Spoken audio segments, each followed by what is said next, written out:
Episode 5. Baji பிரபு ஆதில் ஷா படைகளின் வரவை எதிர்நோக்கி கோட்கெண்டில் காத்திருந்தார். மால்சுரே மற்றும் தானாஜியை அவர் சிவாஜி மகாராஜுடன் சேர்த்து விஷால்கட்டிற்கு அனுப்பிவிட்டார். தன் சகோதரர் பூலாஜி மற்றும் படை வீரர்கள் தன்னை ஆச்சரியத்தோடு பார்ப்பதை கவனித்து விட்டார். நீங்கள் என்னை ஏன் அப்படி பார்க்கிறீர்கள்?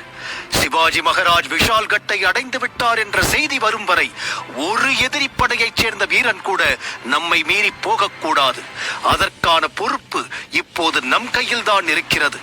ஆதில் ஷாவின் படை வீரர்களுக்கு நாம் யாரென காட்டுவோம் என்று சொல்லிவிட்டு மகாதேவருக்கு என்று முழக்கமிட்டார்.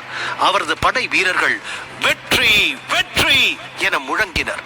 மீண்டும் மீண்டும் மகாதேவருக்கு வெற்றி வெற்றி என்ற அந்த முழக்கம் அந்த பகுதி முழுக்க கேட்டது. அதோடு உடை வாட்கள் வெளியில் வந்து தயாராக இருந்தன. கஜாப்பூரின் காட்டுப்பகுதி என அறியப்பட்ட இடத்தில் தன் இரு கரங்களிலும் வாளேந்தியபடி காலை பதித்து நின்றிருந்தார் பாஜி பிரபு தேஷ்பாண்டே. இன்னொரு புறத்திலிருந்து ஆதில் ஷாவின் படைகள் அல்லாஹு அக்பர் என்ற முழக்கத்தோடு முன்னேறி வந்து கொண்டிருந்தன. சிறிது நேரத்திலேயே இரு படைகளும் மோதத் தொடங்கின. கஜாப்பூரின் காட்டுப்பகுதி முழுவதும் சத்தம் கூச்சலால் நிறைந்தது. மிகவும் தீரமாக போரிட்ட மராட்டிய படை வீரர்களின் வீரத்துக்கு ஆதில் ஷாவின் படை வீரர்களால் ஈடு கொடுக்க முடியவில்லை. அவர்கள் பின்வாங்கத் தொடங்கினார்கள். பாஜி பிரபுவுடன் தோளோடு தோள் நின்று போரிட்டுக் கொண்டிருந்த வீரர்கள் அவ்வப்போது பின்னால் உள்ள வீரர்களின் இடத்துக்கு சென்றார்கள். அதே போல பின்னால் இருந்த வீரர்கள் முன்னால் வந்தார்கள். எந்த ஒரு வீரனும் மேலும் மேலும் போரிட்டு களைப்படைந்து விடக்கூடாது என்ற திட்டத்தின்படியே அவர்கள் போர் புரிந்தார்கள். ஆதில் ஷாவின் படை வீரர்களும் சளைத்தவர்கள் அல்ல. எப்படியாவது மராட்டிய வீரர்களை பின்வாங்கச் செய்துவிட வேண்டும் என்று கடுமையாக போரிட்டார்கள். ஆனால் மராட்டிய வீரர்களில் ஒருவன் கூட தனது காலை பின்னால் வைக்கவில்லை.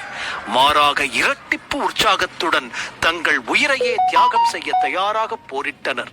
தன் வீரர்களோடு கொஞ்சமும் சளைக்காமல் போரிட்டுக் கொண்டிருந்த பாஜி பிரபுவின் வாள் பகைவர்களை காய்கறிகள் வெட்டுவது போல வெட்டி தள்ளின. அவரை சுற்றிலும் பிணக்குவியல்.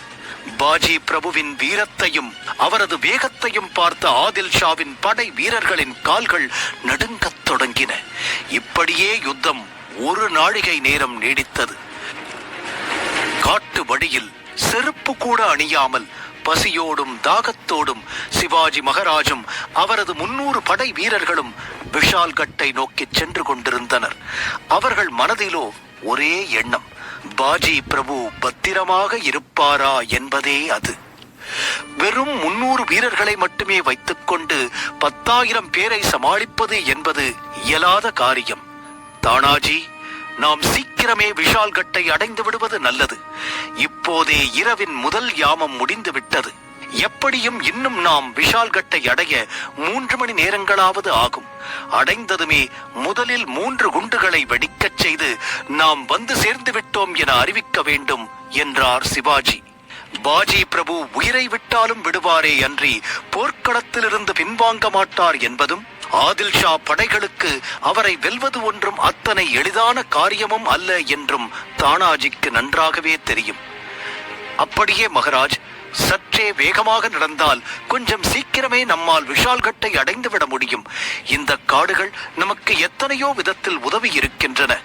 ஆனால் இப்போது அவைகள்தான் நம்மை தாமதப்படுத்தவும் செய்கின்றன என்று சொல்லிவிட்டு வேகமாக நடக்கும்படி வீரர்களுக்கும் உத்தரவிட்டார் தானாஜி. ஏற்கனவே வேகமாகத்தான் அவர்கள் நடந்து கொண்டிருந்தார்கள். நாள் முழுவதும் ஓட்டமும் நடையுமாக சென்றதன் களைப்பு அவர்களது முகத்தில் எரிச்சலாக வெளிப்பட்டது. இது சிவாஜி மகாராஜுக்கும் நன்றாகவே தெரியும். ஆனால் எவ்வளவு சீக்கிரம் முடியுமோ அவ்வளவு சீக்கிரம் விஷால்கட்டை அடைவது மிக அவசியம். எப்படியாவது பாஜி பிரபுவை உயிரோடு பார்க்க ஆசைப்பட்டார் அவர். இங்கே கைகளில் வாளேந்திய ருத்ர தேவனைப் போல பகைவர்களை சூறையாடிக் கொண்டிருந்தார் பாஜி பிரபு. ஆனால் அவர்களின் படையை எதிர்க்க இது போதாது.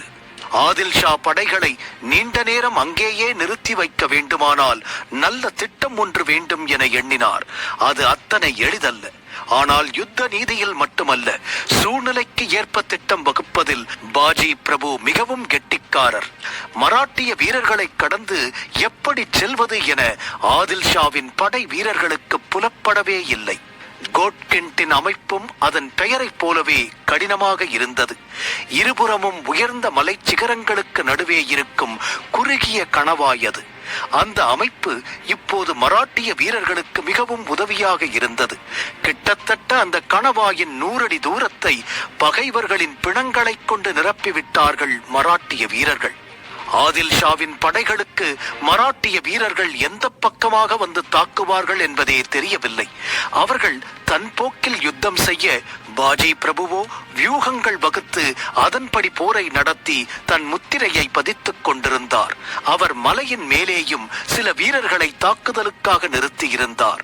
அவர்கள் அங்கிருந்தபடியே பெரிய பெரிய பாறைகள் மற்றும் அம்புகளை எய்தி ஆதில் ஷா படையினர் மேல் தாக்குதல் நடத்தினர். காலதேவனைப் போல மராட்டிய வீரர்கள் ஆதில் ஷாவின் வீரர்களை கொன்று குவித்துக் கொண்டிருந்தார்கள். சிவாஜி மகாராஜும் மற்றவர்களும் விஷால்கட்டை நெருங்கிவிட்டனர்.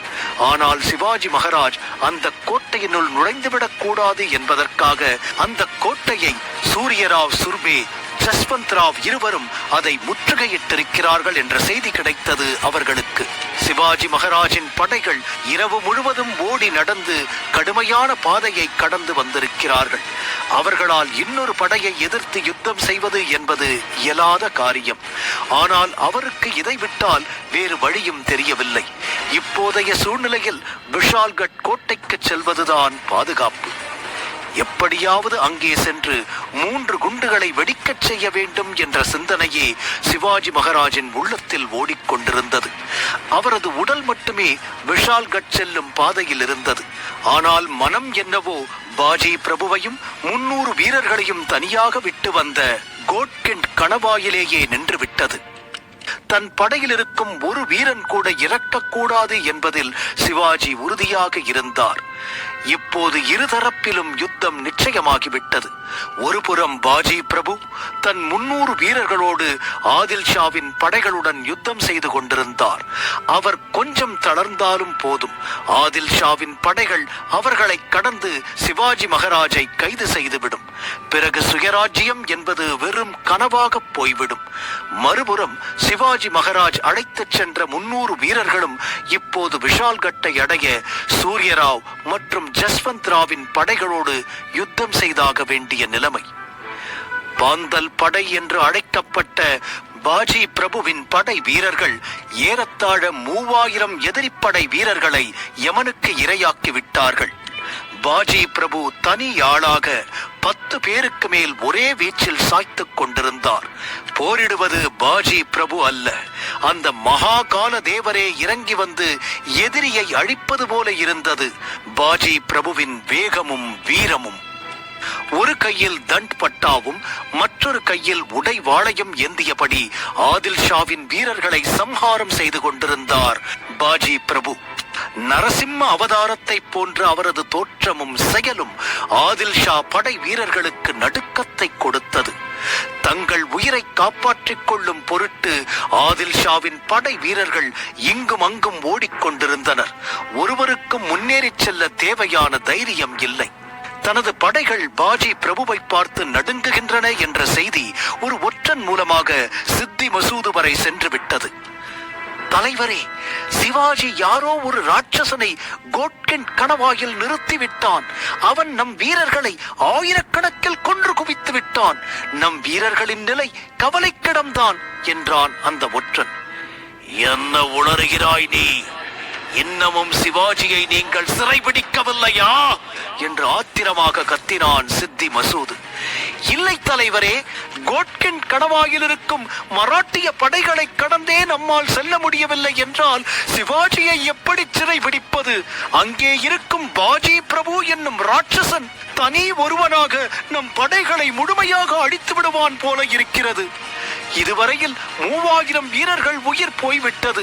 மீதி இருப்பவர்களும் உயிரை காப்பாற்றிக் கொள்ள ஓடத் தொடங்கிவிட்டார்கள். பாந்தல் வீரர்களை எதிர்கொள்ளும் தைரியம் ஒருவருக்குமே இல்லை என்றான் அந்த ஒற்றன். சிவாஜி விஷால்கட் சென்று சேர்வதற்குள் அவனை சிறைப்படுத்தாக வேண்டும். இல்லை என்றால் அவன் எப்படியாவது தப்பி விடுவான். பிறகு என்னால் எதுவும் செய்ய முடியாது. முதலில் அந்த பாஜி பிரபுவை ஒழித்து கட்ட வேண்டும். அப்போதுதான் சிவாஜியை நெருங்க நம்மால் முடியும் என தீர்மானம் செய்து கொண்டான் சித்தி மசூத். அங்கே சிவாஜி மகாராஜும் அவரது படைகளும் விஷால்கட் வரை சென்று சேர்ந்து விட்டார்கள். ஆனால் அவர்கள் கோட்டையின் உள்ளே நுழைவதற்கு சூரியராவ் சுர்வே மற்றும் ஜஸ்வந்த் ராவ் இவர்களின் படையை கடந்தாக வேண்டும். தன் படை வீரர்களோடு அவர்களும் சேர்ந்து கோட்டையின் பாதுகாப்பை மிகவும் பலப்படுத்தி இருந்தார்கள். தானாஜியும் சிவாஜி மகாராஜும் அந்த படைகளை எப்படி கடந்து செல்வது, எந்த திசையிலிருந்து தாக்குதலை தொடங்குவது, என்ன வியூகம் வகுக்கலாம் என்ற சிந்தனையில் ஆழ்ந்திருந்தனர். அவர்கள் அப்படி யோசனை செய்த நேரம் அவருடன் வந்த படையினருக்கு கொஞ்சம் ஓய்வு கிடைத்தது. ஓய்வு கிடைத்ததும் அவர்கள் வீரம் தைரியம் எல்லாம் திரும்ப பெற்றது போல உணர்ந்தார்கள். சிவாஜி மகாராஜை எப்படியாவது விஷால்கட் கோட்டையினுள் பாதுகாப்பாக அழைத்துச் சென்று விட வேண்டும் என்ற எண்ணம் ஒவ்வொரு மராட்டிய வீரனின் மனதிலும் ஓடியது. தங்களது படையை பல சிறு சிறு பிரிவுகளாக பிரித்து யுத்தம் செய்யும் திட்டத்தை வகுத்தார்கள் தானாஜியும் சிவாஜி மகாராஜும். கனிமிகாவா என்று மராட்டியில் அழைக்கப்படும் மறைந்திருந்து தாக்கும் யுத்தத்தில் மராட்டிய வீரர்களுக்கு ஏற்கனவே பயிற்சி இருந்தது. எங்கிருந்து எப்போது மராட்டிய வீரர்கள் தாக்குவார்கள் என்பது தெரியாது. அந்த போர் முறையை பயன்படுத்திய போதுதான் ஆதில் ஷாவின் படைகள் சிவாஜி மகாராஜை மலை எலி என அழைத்தார்கள். இன்று அதே போர் முறையை பயன்படுத்தித்தான் சூரியராவ் சுர்வே மற்றும் ஜஸ்வந்த் ராவின் படைகளோடு மோதுவது என திட்டம் வகுத்தார் சிவாஜி மகாராஜ். சீக்கிரமே விஷால்கட் கோட்டையில் நுழைந்து 3 குண்டுகளை வெடிக்கச் செய்ய வேண்டும் என்பதை சிவாஜி மகாராஜ் மறக்கவே இல்லை. தானாஜி, விஷால்கட் கோட்டையில் நுழைந்ததும் உங்கள் முதல் வேலை 3 குண்டுகளை வெடிக்கச் செய்வதுதான். கோட்கெண்டில் நீண்ட நேரமாக ஆதில் ஷாவின் படைகளோடு போரிட்டுக் கொண்டிருக்கிறார் பாஜி பிரபு. அவருக்கு நான் நிம்மதியை கொடுக்க வேண்டும் என்றார். கட்டாயமாக செய்வோம் மகாராஜ். கோட்டையின் உள்ளே நுழைந்ததுமே அவருக்கு நாம் பாதுகாப்பாக விஷால்கட் வந்து சேர்ந்து விட்டோம் என சங்கேதமாக அறிவிக்கும் வண்ணம் 3 குண்டுகளை வெடிக்கச் செய்து விடுவோம் என்றார் தானாஜி. கோட்கெண்டில் பாஜி பிரபுவும் அவரது படை வீரர்களும் ஆதில் ஷாவின் படை வீரர்களை கொன்று குவித்துக் கொண்டிருந்த விஷயம் சிவாஜி மகாராஜுக்கு தெரியவில்லை. பாஜி பிரபுவின் படையுடன் மோத புதிதாக ஆட்களை களத்தில் இறக்கினான் சித்தி மசூத். ஆனால் அதுவும் பயன் தரவில்லை. ஆதில் ஷாவின் படைகள் பின்வாங்கத் தொடங்கின. அப்போது துப்பாக்கியை பயன்படுத்தலாம் என்ற புதிய யோசனை தோன்றியது சித்தி மசூதுக்கு. துப்பாக்கியில் குண்டுகளை நிரப்பு. நமது மற்ற ஆயுதங்களால் அந்த ராட்சசனை எதுவும் செய்ய முடியவில்லை. துப்பாக்கியை தான் பயன்படுத்த வேண்டும் என்றான் சித்தி மசூத். அவன் கூறியபடியே படை வீரன் ஒருவன் துப்பாக்கியில் குண்டை நிரப்பி குறிவைத்து சுட்டான். அவன் துப்பாக்கியில் சுட்டவுடன் அந்த குண்டு நேராக பாஜி பிரபுவின் மார்பகத்தில் பாய்ந்தது. குண்டு பாய்ந்த அடுத்த கணமே சுய நினைவின்றி தரையில் விழுந்தார் அவர். அப்போது மராட்டிய வீரர்கள் அனைவரும் சிவாஜி மகாராஜ் விஷால்கட் கோட்டையை சென்றடைந்தாரா இல்லையா என்று தெரியாமல் கவலையில் இருந்தனர். மற்றொரு புறம் ஆதில் ஷாவின் வீரர்கள் பாஜி பிரபு இப்படி இருக்கும் நிலையிலேயே சுலபமாக நாம் மற்ற வீரர்களுடன் போரிட்டு விஷால்கட் கோட்டையை அடைந்து விடலாம் என்று நினைத்தனர். மராட்டிய வீரர்கள் இப்போது ஆதில் ஷாவின் வீரர்கள் செல்வதை எப்படி தடுப்பது என யோசித்துக் கொண்டிருந்தார்கள். பாஜி பிரபுவின் சகோதரர் ஃபூலாஜி மற்றும் சில வீரர்கள் சேர்ந்து பாஜி பிரபுவை ஓரமாக தூக்கிச் சென்றனர். மற்ற சில வீரர்கள் ஆதில் ஷாவின் படைகளுடன் மோதிக் கொண்டிருந்தனர். திடீரென சுயநினைவு வந்த பாஜி பிரபு அவர் அருகில் நின்ற ஒரு படை வீரனிடம், விஷால்கட் கோட்டையிலிருந்து பீரங்கி குண்டு சத்தம் கேட்டதா? என்னை துப்பாக்கியால் சுடும் நேரம் பீரங்கி சத்தம் வந்திருந்தால் கேட்காமல் இருந்திருக்கும் என்றார். அவனோ இன்னும் பீரங்கி சத்தம் கேட்கவில்லை என்றான். அதை கேட்டவுடனே தன் உடல் முழுவதும் ஏற்கனவே இரத்த காயங்களுடன் இருந்த பாஜி பிரபு சிவாஜி இன்னும் விஷால்கட் சென்றாரா என தெரியாத நிலையில் நாம் இப்படி இருக்கக்கூடாது என்று மீண்டும் எழுந்து போர் புரிய முயற்சி செய்தார். அவரால் எழுந்திருக்க முடியாததை பார்த்த படை வீரன் ஒருவன், ஆதில் ஷாவின் படைகளை நாங்கள் விஷால்கட் செல்ல விடமாட்டோம் என்று அவரிடம் உரக்க கூறினான். ஆதில் ஷாவின் படை வீரர்கள் கடும் கோபத்தில் இருந்தார்கள். பாஜி பிரபு தன் மனதில், சிவாஜி மகாராஜ் இன்னும் விஷால்கட் சென்றடையாமல் இருக்கும் நிலையில் நாம் இப்படி குண்டடிப்பட்டு இருப்பது எப்படி சாத்தியமாகும்? உடலில் குண்டடிப்பட்டாலும் இன்னும் நான் எழுந்து போர் புரிய என் உடலில் உயிர் உள்ளது என்று மீண்டும் வந்தார் பாஜி பிரபு. பாஜி பிரபுவின் கதை முடிந்தது. இனி அவனால் எழுந்திருக்க கூட முடியாது என்று நினைத்த ஆதில் ஷாவிற்கும் அவன் படைக்கும் சவால் விடும் வகையில் எழுந்து வந்து போர்க்களத்தில் மீண்டும் நின்றார் பாஜி பிரபு. இனி ஆதில் ஷா படைகளின் நிலை என்ன?